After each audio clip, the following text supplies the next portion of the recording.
You're listening to Canal Street Radio with me, Billie Jean. Thank you for joining us. Hi, so I'm at the premiere for Drag the Movie, and we're asking the people who came down to Taurus, what do you think of Drag the Movie? It was fantabuloso, dear. It was really bona fide, Misty up on screen, spread across, widescreen. She fits there perfectly, dear, perfectly.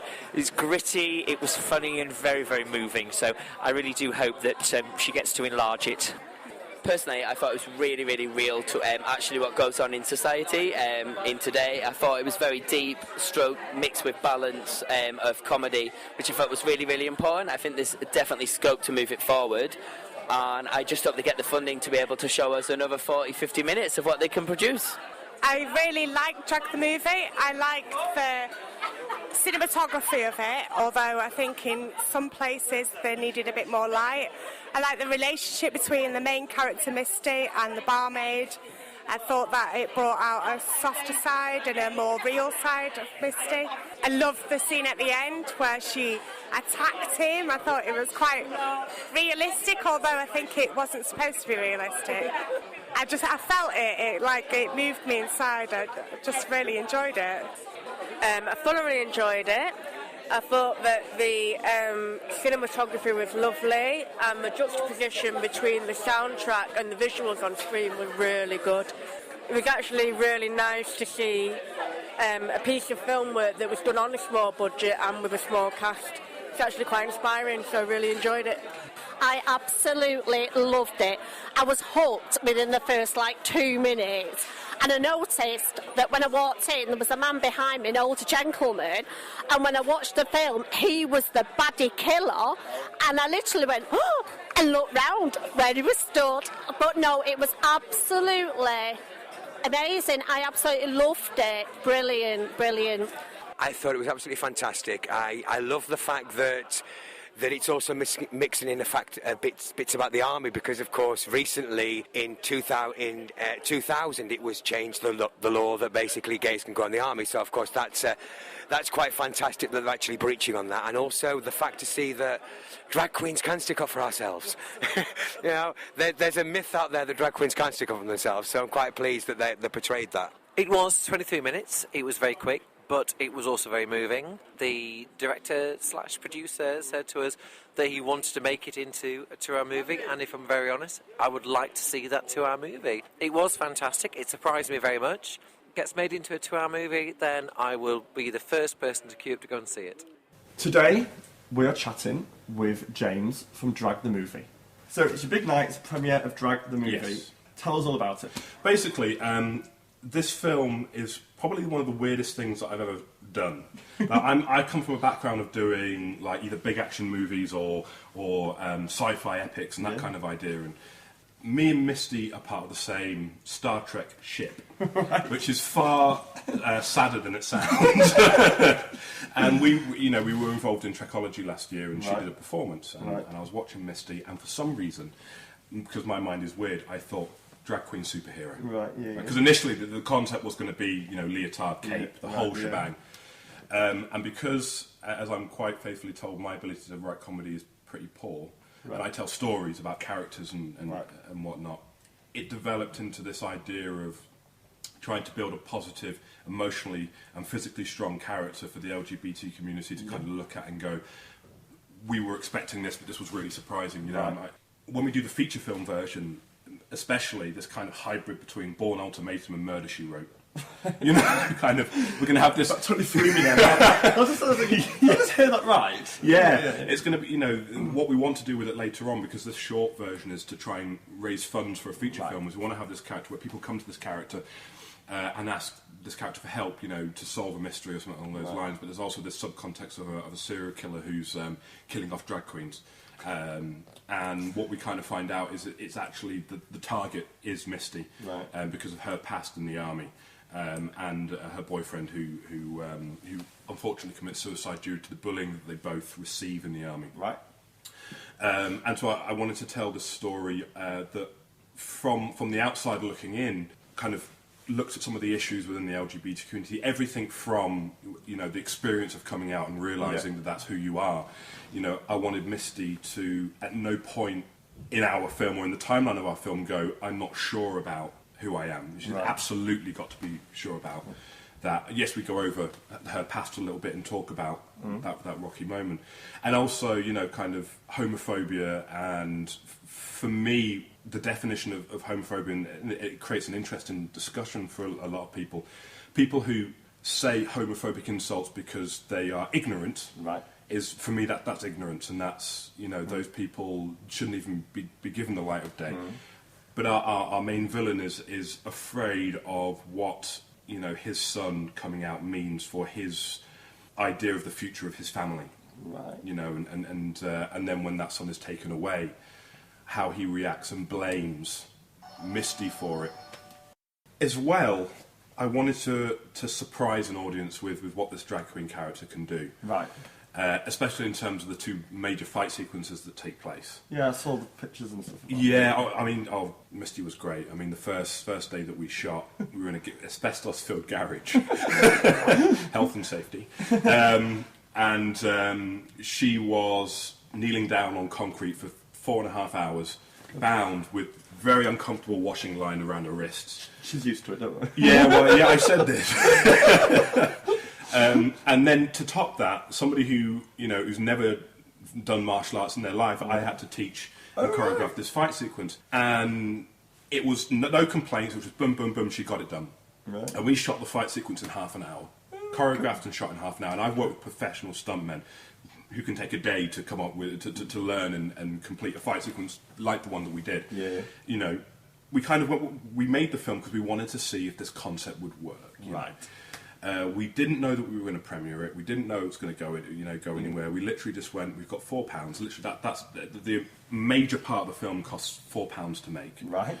You know, we spared no expense on the film whatsoever. Well, that's what it's all about, isn't it? And we just wanted, we had this really cool idea, and, you know, the producer Leslie Cox was like, I think it's great, I want to do it. The actors, all of the actors involved, Ashley, Misty, Graham, Christine, all of them were like, this sounds like a really cool idea, let's see what happens. And my philosophy when I make a film is, if it's good, then great. If it's not, then nobody needs to see it. Yeah. It's an experience, isn't it? Exactly, yeah. And we started to make it, and we did the first scene, and we edited it together, and we looked at each other and went, this actually isn't too bad. People might actually want to see this film. So we decided we were going to premiere it, and spoke to Ian, and he was really excited about it and said, look, we'll make it part of Pride House. And I was like, right, now we've actually got to make something really decent, you know, because, you know, that's an honour, that's a huge honour. And here we are, you know, 4 months later. What's your background? You know, obviously we are seeing you now as Director James. Yes, Director James. Am I right in thinking you were special effects? I did a lot of special. Yeah, I do a lot of special effects. Saying about your show reel. Yeah, which I've not seen yet, but we were talking about it. Yeah, I mean, I do a lot of special. I mean, primarily I came from an acting background. That's what I wanted to do. I wanted to be like Jackie Chan. To the point where I moved to China and learned kung fu. You know, follow the dream. Exactly. Yeah, and my first film that I ever made was called Rumble in the College, and it was awful. I mean, it was utter.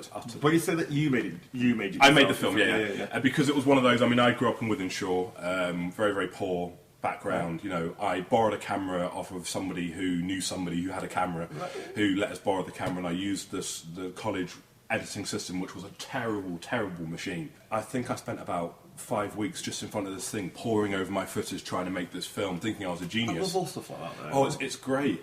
I mean, I think that there was always a moment. There was a moment when I was 7, which I think maybe what to get into film. What was that? And I remember I went to go see Jurassic Park. And I'd always loved films as a kid, you know, and my stepdad showed us all kinds of films, some he shouldn't have, like I saw Predator at the age of 5. We had to go and see Jurassic Park, which I nearly didn't get to go and see, because my mum had been told that it was a gory book, and was therefore going to be a gory film. So Mum went to go and see the film to vet it for me, and said, right, okay, you can go see this film.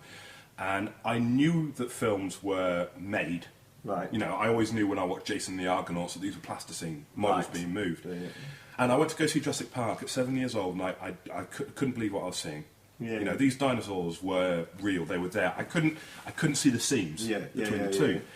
And then my stepdad bought me the making of Jurassic Park book.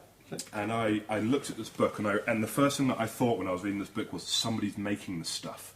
Right.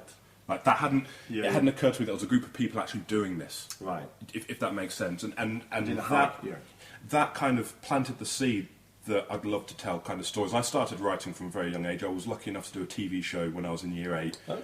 Terrible TV show called Life Force, where I was dressed as a dog boy, which basically meant me running around a scrapyard in a string leather vest going woof woof woof for 3 days. All done gigs like that. Well, yes. I did my first proper stunt as well. I got to jump off a pile of cars onto the top of a van. And wow. I remember looking at these camera equipment and watching what everybody was doing and asking questions and coming away from that and just thinking, this is what I want to do. Yeah. You know, and at that point I wanted to be in front of the camera. I wanted it to be about me. Right. Because I had a massive ego. I still do. You've got to have an ego to be a director. But, I mean, I was a bigger ego back then. And it wasn't until I moved to China and I made a film out there and it wasn't too bad. And I ended up kind of, via osmosis, ending up behind the camera more than I was in front of the camera. And I just kind of fell in love with telling the stories. You know, I don't necessarily want to be in front of the camera anymore. And is that the role of a director?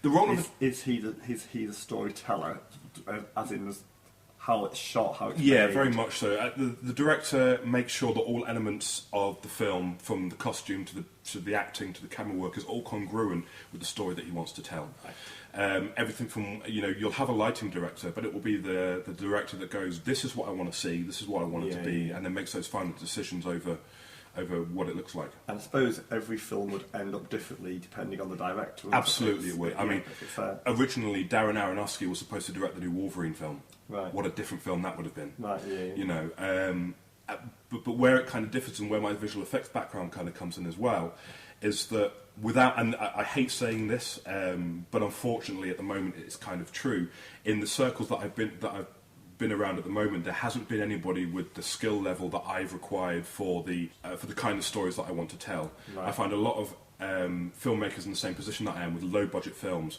go for a very, very similar kind of storytelling. They either go for you know, a couple of people in a room having an argument or something along those lines, whereas I want to tell stories where I have spaceships flying through space and all this kind of idea, which we did recently and won an award for. And so I ended up teaching myself all of these different facets of filmmaking, from the cinematography to the editing, to the visual effects, to lighting, which is my new kind of, I'm a student of lighting at the moment, and my next one after that will be sound. You know, I want to learn to do makeup, I want to learn to do hair. And how are you teaching yourself that? Are you still going to college as well? No, I buy the equipment, yeah. I try stuff out, I get it horribly wrong, and I learn. And I think the really cool thing about having learned all of that is that when it does come to the point where, you know, hopefully I will one day be given a budget where I can employ a really great cameraman, and I can employ, like, the best sound guy that I can find. But you would still want control over that, wouldn't you? Not necessarily control, but I'll have the knowledge base to be able to go, okay, can we try this? Yeah. But of course, when it comes to putting something in the hands of somebody who's better than I am, because one of the quotes which really kind of rings true for me, and again I think it was Steven Spielberg who said this, was always employ people who are better than you at what they do. Oh. Because I can do the camera work, but if I can find somebody better, I can say to that person, hey, this is what I want, and they'll go, do you know what, I've got a great idea. And one of my favourite stories to kind of back that up was on Forrest Gump. Right. Robert Zemeckis directed that film, and his director of photography turned up to the house set, you know, the old farmhouse, which they built from scratch for the movie. And he walked on set, and he looked at it, and he went, if you turn that house, just a little bit that way, at sunrise, the light will come just off the windows in such a way that the cinematography will look stunning. Right? So they took the house down, and they rebuilt it. Yeah. And lo and behold, they got the shots that looked absolutely sumptuous. Now, as a director, you know, it's a completely collaborative process. Yes, I have the final say, but I mean, when we shot a lot of the dialogue scenes in drag, I went, here's the script. Misty, you know this kind of character better than I do. Ashley, you know this kind of character better than I do. I want you to sit and talk, and I want you to go through the script, and I want you to make it your own. You're the performers, you perform. And then what you bring me, if I like it, which I inevitably did a lot, I mean, what they did with the script, when they had a chance to really go over themselves, was I couldn't have written it. Right. You know, so they took my basis script. We talked about it, and we went, right, we need to go from here to here. This is what we need to discuss. This is the emotion that I want my audience to feel, and this is where I want it to go. As actors, make it your own. Yeah. And the scene that I got was one of my favourite scenes I've ever shot. Okay. It just had so much heart, and had some heartbreaking moments in it. All right. So whilst being a director is about control, I think the one person that you have to control more than anybody is yourself as a director. Right. You have to be able to let the performers come out and do what they do. You have to be able to get somebody who's a great cinematographer. For the first time in a film, I actually had 3 other cameramen working with me. Okay. And I went, this is what I want. I'm going to trust you to do it. And I got some the trust. Yes, the big it's very thing, much, you know. And so often when you do this, you hear people go, "Oh well, I'm an actor," or "Oh well, actually, I'm a cameraman." And you say, "Okay, I'll give you a shot," and they let you down. Yes. And what I was really fortunate with this was that every single person that I was working with, bar none, was exceptional. Cool. There was nobody who I went, "Oh, you know, if I should have recast that," or "I'm not sure how I should have him on set." It was literally, I couldn't have made this film even a quarter of what it was without the people that I ended up with. That's amazing. And they, yes, a lot of them said to me, it was your previous body of work that made me want to work with you. Mm-hmm. But my previous body of work, for me now, is nothing compared to what these people have helped me to do. That's impressive. You know, I had 20 people show up as extras, completely free of charge. Yes, AXM wasn't it? AXM. Yeah. AXM let me use their club for 2 days. They let me have run of their club for 2 days and didn't ask for a thing. You know, Misty went out and really kind of, she wanted to do well. And that kind of passion. She does that with everything that she does. Absolutely. And everything she does. You know, she's an absolute professional in that sense, but she's also really great fun to work with. How does a project like this get funded? You know, that is the $1 million question. Literally. I funded this. Like I said, the main body of the film costs £4. Right. There are some insert scenes that we shot which pushed the budget right up to £54. I've never had a budget more than £250. Right. Because when you say to me, I made this film, I made that film, I always think like thousands of pounds. Yeah. Or something, you know. And people do. I mean, we made a film called The Room a few years ago, and me and a guy called Neil, and we shot this film on £150. We took it to a film festival, and we won 2 film festivals with this film. Right. And somebody said, "Oh, how did you get all the money for that? You must have had like 15 grand." We're like, no.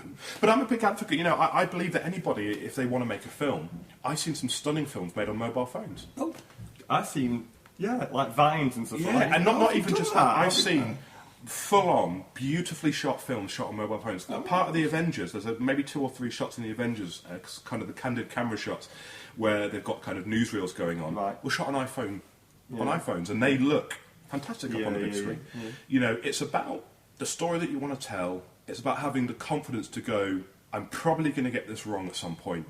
I'm going to explore this and find out. There's no wrong, is it? It's just experience. Exactly. Every mistake that I've made, and every mistake that anybody makes is a learning process. You know, Richard Branson went bankrupt 8 times. Exactly. I'm sure he doesn't look back at that. Well, no, I'm a firm believer in kind of fate and making your own destiny and kind of being positive and absolutely, affirmation. If it's meant to be, it's meant to be. And if you believe in it and want it enough, it will happen. Yeah. But in answer to the question in terms of getting funding, I mean, what we want to do with this film, 20 minutes, we want to make a feature film. Right. You know, and I want a decent amount of money to make that feature film.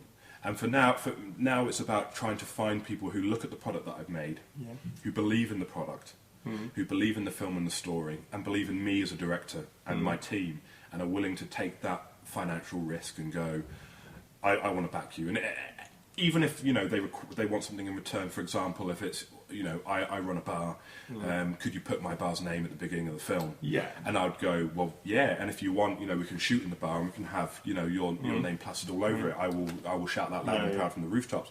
But we're also doing crowdfunding, which, my first time trying it, I'm not quite sure about it, so it's kind of seeing how it goes, and people go on, and if they like the project, they give £1 or £5 or £20, you know.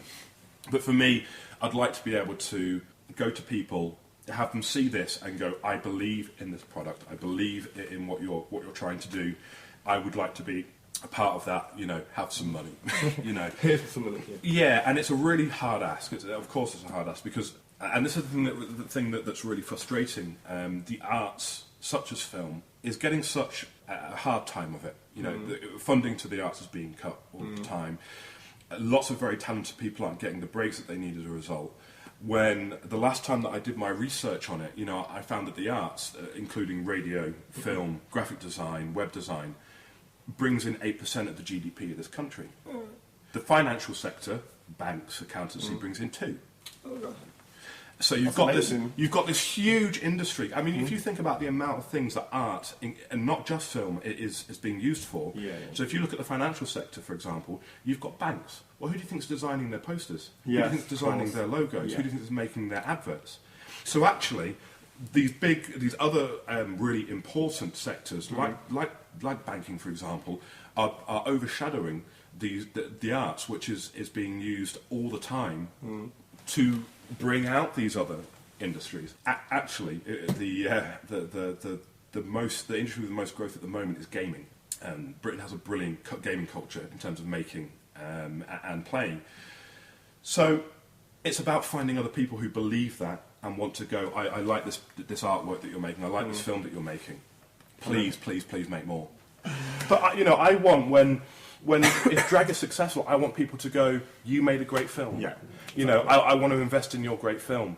And the fact that I've chosen the subject matter I've chosen is because I get a chance to tell a really good story or a set of really good stories, and not necessarily just go, I'm making this film because I want to highlight all of these issues in the gay community. I want Pride House to take us on. In fact, when we started making this film, like I say, we had no intention with it. I just went, this is a really cool story. This is a great idea. This will surprise people. Fortunately, people so far have liked it and not tried to kill me for it. So, You'll be fine. Yeah, no, I really love how much people have embraced what I've done thus far. And now for me, it's about not letting those people down, and hopefully they'll get... Because the other thing about this short film that I want people to understand is I'm telling what I want to be a 2-hour story in 20 minutes. Right. There's a lot missing. There's a lot that I haven't been able to do. But with a little help, it can become a really great film. Well, we shall be seeing it tonight. Yes. Follow you on Twitter at what's your... JTMR Films, and you can also follow film at Drag the Movie. We'll be seeing you later. Have a great evening. It was a roaring success. Thank you. Thank you. That's my interview with James, the director from Drag the Movie. You can find them on Twitter and Facebook. Thanks for listening. This has been Canal Street Radio with me, Billie Jean. You can follow us on Twitter at Canal Street Manx.